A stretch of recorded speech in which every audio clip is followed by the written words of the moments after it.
Good afternoon students. मैं निधि शर्मा, सहायक आचार्य दर्शन शास्त्र विभाग, राजकीय डूंगर महाविद्यालय बीकानेर। मेरे पूर्व वीडियो में मैंने आप लोगों को नैतिक स्वार्थवाद के बारे में बतलाया था। आज मैं आप लोगों को मनोवैज्ञानिक स्वार्थवाद के बारे में बतलाऊंगी। नैतिक स्वार्थवादियों ने मानव के स्वभाव के आधार पर इसका समर्थन किया है मनोवैज्ञानिक स्वार्थवाद का। वो किस प्रकार? नैतिक स्वार्थवादियों का मानना है कि मनोवैज्ञानिक स्वार्थवाद ऐसा मानता है कि मनुष्य मूलतः स्वार्थी और आत्म प्रेम में लिप्त रहने वाला प्राणी है। तो इस आधार पर नैतिक स्वार्थवादियों ने कहा कि ये मनुष्य का स्वभाव ही ऐसा है, तो मनोवैज्ञानिक स्वार्थवाद को उन्होंने इस रूप में स्वीकार किया। मनोवैज्ञानिक स्वार्थवाद के अनुसार प्रत्येक व्यक्ति सदैव अपने हित और अपने कल्याण की कामना करता है। हमेशा दूसरों के हित के लिए केवल तभी कार्य करता है जब स्वयं उसे उस कर्म से कुछ लाभ प्राप्त हो। विशुद्ध सहानुभूति, परोपकार की भावना, इनसे प्रेरित होकर वो कभी कुछ नहीं करता। व्यक्ति के कर्मों का मूल प्रयोजन या उसका उद्देश्य केवल अपना अधिकतम हित व कल्याण है। हॉब्स, श्लिक, इन दार्शनिकों ने भी नैतिक स्वार्थवाद की स्थापना मनोवैज्ञानिक स्वार्थवाद के आधार पर की है। अर्थात मनुष्य का क्या स्वभाव है, इसलिए उसे ये करना चाहिए। अर्थात मनुष्य मूलतः स्वार्थी है, अपने हित के लिए प्रयास करता है, अतः उसे नैतिक स्वार्थवाद के अनुसार उसे ऐसा कर्म करना चाहिए। है मनोवैज्ञानिक स्वार्थवाद जहाँ है की बात करता है, नैतिक स्वार्थवाद जहाँ चाहिए की बात करता है। तो कहीं ना कहीं हॉब्स व श्लिक ने है से चाहिए का निष्कर्ष निकाला है कि मनुष्य स्वार्थी है, इसीलिए उसे अधिकतम अपने हित का प्रयास करना चाहिए। मनोवैज्ञानिक स्वार्थवादी के लिए सुखवादी होना आवश्यक नहीं है। सुख के साथ साथ यश, सत्ता, ज्ञान, आत्मोन्नति आदि की कामना भी वो कर सकता है, जिसमें उसका वास्तविक कल्याण है। कोई दार्शनिक सुखवादी होते हुए भी मनोवैज्ञानिक स्वार्थवाद को अस्वीकार कर सकता है। जैसे कि फॉर एग्जांपल उपयोगितावाद, जिसकी चर्चा मैं आप लोगों को आगे करूंगी। उपयोगितावादी जो दार्शनिक है वो सुखवाद में विश्वास करते हैं, परंतु नैतिक स्वार्थवाद व मनोवैज्ञानिक स्वार्थवाद दोनों को ही नहीं मानते। तो कुछ ऐसे दार्शनिक भी हैं। अब हम चर्चा करेंगे कि कौन सा ऐसा दार्शनिक है जो मनोवैज्ञानिक सुखवाद को स्वीकार करता है। इसमें नाम आता है हॉब्स का। हॉब्स इसके मुख्य रूप से समर्थक है। हॉब्स की बुक्स हैं फिलोसॉफिकल रूडिमेंट्स और लेविएथन। हॉब्स का मानना है कि हॉब्स ने मनोवैज्ञानिक स्वार्थवाद के आधार पर मनुष्य के समस्त कर्मों की व्याख्या की है। हॉब्स का मानना है कि मानव का जो स्वभाव है वह उसके अनुसार व्यक्ति पूर्ण रूपेण स्वार्थी होता है। स्वभाव से ही, जन्म से ही मनुष्य है वो पूर्ण रूपेण स्वार्थी होता है। वह तब तक दूसरों के हित की चिंता नहीं करता जब तक ऐसा करने में उसका स्वयं का लाभ या कोई हित न छुपा हुआ हो। दूसरों के सुख दुख से पूर्णतया उदासीन होकर प्रत्येक मनुष्य सदैव केवल अपनी इच्छाओं, अपनी जो उत्कंठा है उनकी पूर्ति का अधिकाधिक प्रयास करता है। हॉब्स दो मूलभूत इच्छा की चर्चा करते हैं कि मनुष्य की दो मूलभूत इच्छाएं होती हैं। पहला, अपने जीवन को सुरक्षित रखने की इच्छा, जिसको वो आत्मरक्षा का नाम देते हैं, और दूसरा अधिकतम सुख प्राप्त करने की इच्छा, जिसे वो आत्मतृप्ति का नाम देते हैं।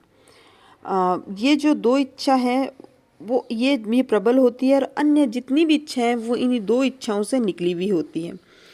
तो हॉब्स कहता है कि शुभ अशुभ अंततः मानवीय इच्छाओं पर निर्भर होते हैं।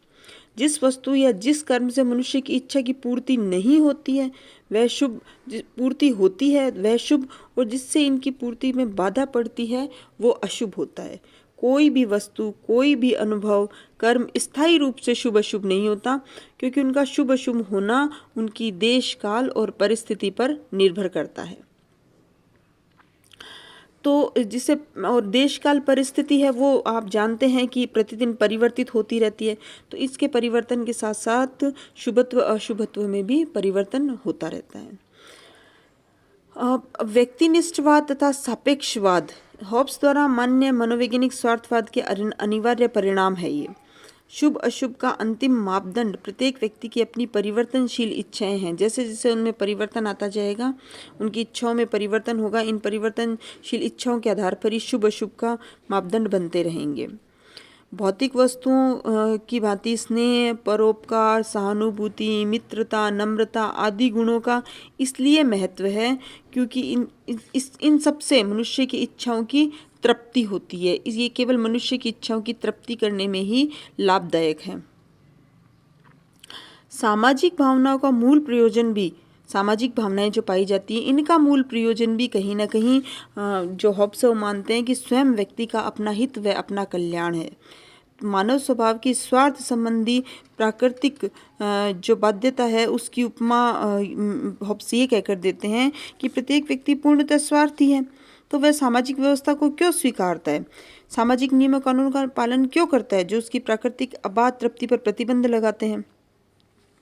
तो हॉब्स है वो मनोवैज्ञानिक स्वार्थवाद के आधार पर इसका उत्तर देते हुए कहते हैं कि मनुष्य की संपूर्ण सामाजिक व राजनीतिक व्यवस्था है वो उसकी स्वार्थ सिद्धि का साधन मात्र है। मतलब वो सामाजिक जो समझौता है, सामाजिक जो राजनीतिक जो व्यवस्था है उसको भी कहीं ना कहीं व्यक्ति के हित और स्वार्थ से जोड़ देते हैं।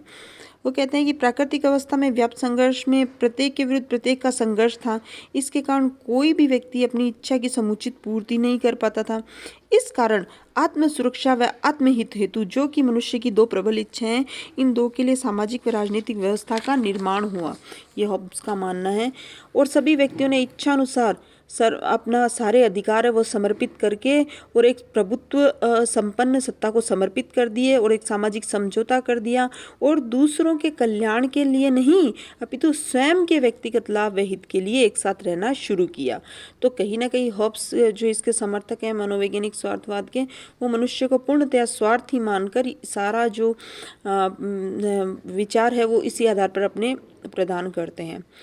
अब कहीं ना कहीं ये जो मनोवैज्ञानिक स्वार्थवाद है इसकी भी आलोचना की जाती है। वो किस आधार पर की जाती है कि विचारक कहते हैं कि सैनिक जो अपने जीवन में बलिदान करते हैं तो वो केवल अपने स्वार्थ ही नहीं हो सकते बल्कि वो परोपकार की प्रवृत्ति के कारण जो सीमा पर हमारे सैनिक है वो अपना आत्म बलिदान इसी आधार पर करते हैं, उससे उनको कोई लाभ कोई हित नहीं होता। और दूसरा ये बोलते हैं कि दूसरों कल्याण के लिए अपने हित का त्याग करने मनुष्य का एकमात्र उद्देश्य है आत्मसंतोष, जो त्याग के बिना संभव नहीं है। तो स्वार्थवादी ये कहते हैं कि हम अगर कई बार अपने हित को छोड़कर दूसरों की भलाई तभी करते हैं जब उससे खुद को हमें आत्मसुख हो।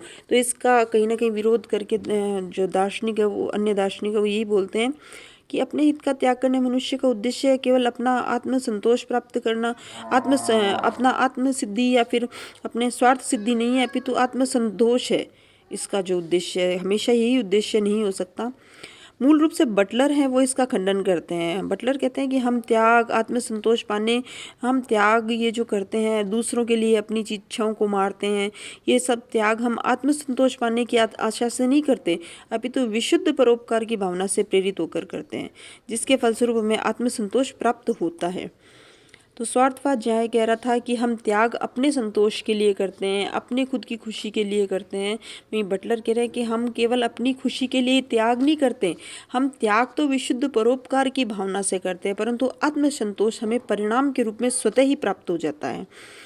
तो बटलर कह रहे हैं कि परोपकार के लिए त्याग करने वाले मनुष्य का आत्मसंतोष उसके त्याग का कारण न होकर उसका परिणाम होता है, जबकि मनोवैज्ञानिक स्वार्थवादी आत्मसंतोष को परिणाम नहीं मानते बल्कि वो कारण स्वीकार करते हैं। Thank you. अपने नेक्स्ट वीडियो में मैं आप लोगों को सुखवाद के बारे में बतलाऊंगी।